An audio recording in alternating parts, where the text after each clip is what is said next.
Now we're going to graph lines if we're given a linear equation. If it's already given to us in slope-intercept form, like these first two are, what we first have to do is identify the y-intercept. In number 1, the y-intercept is -3.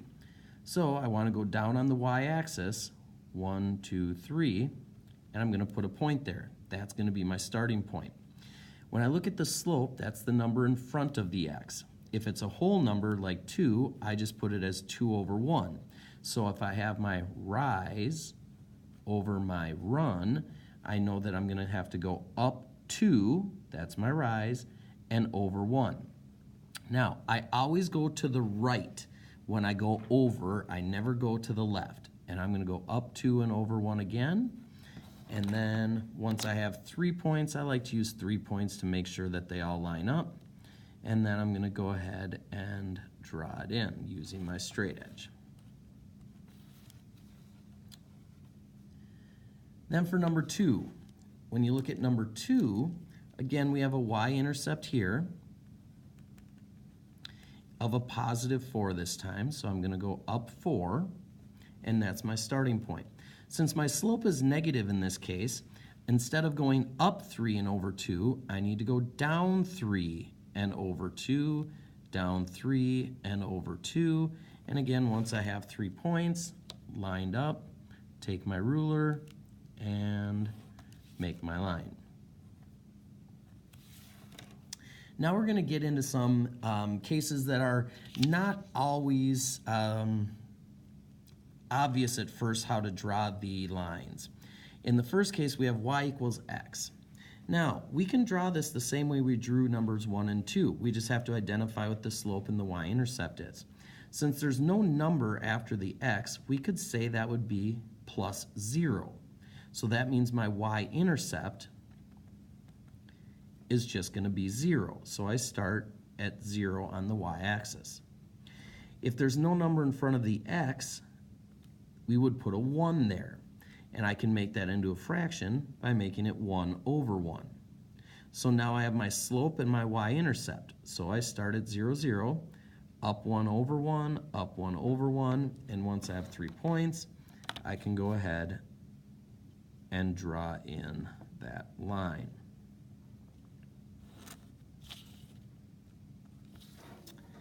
Number 4 is a little tricky because it's not in slope-intercept form. There's no y equals. And when you look at number 4 and number 5, they're somewhat similar in that one of them is just y equals and one of them's x equals. There's not two variables in those equations. When you have that, you're either going to have a horizontal or a vertical line.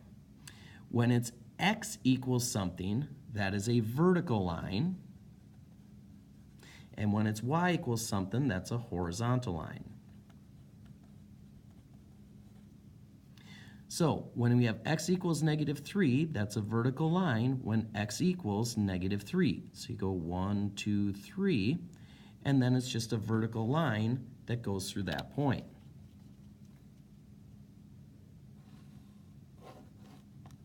Now, if we wanted to identify the slope of this line, we could pick any 2 points on that line and look at my rise over my run. In this case, my rise would be 2, my run would be 0. So we would have a slope of 2 over 0. Well, we know you can never have a 0 in the bottom of a fraction, so we would say this slope is undefined.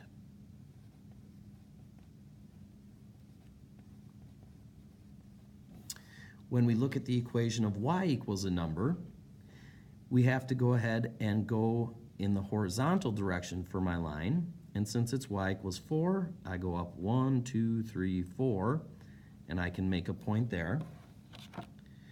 And then I just make a horizontal line.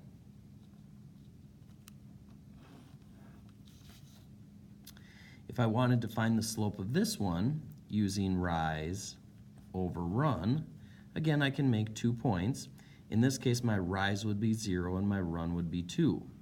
Well, 0 divided by any number is still 0, so I would have a slope equal to 0. And then the last question, again, is not in slope-intercept form, but we can write it in slope-intercept form by solving for y algebraically.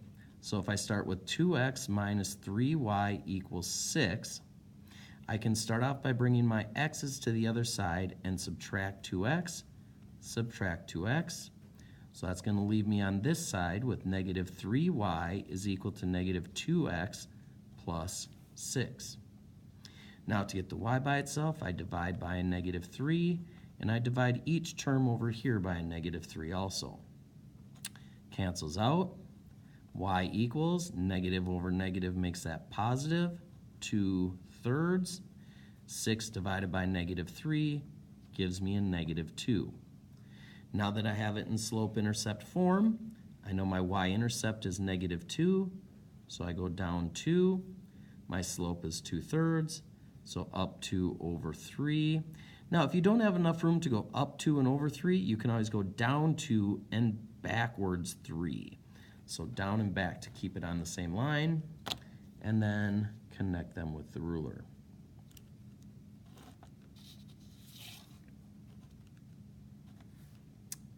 And that's graphing linear equations.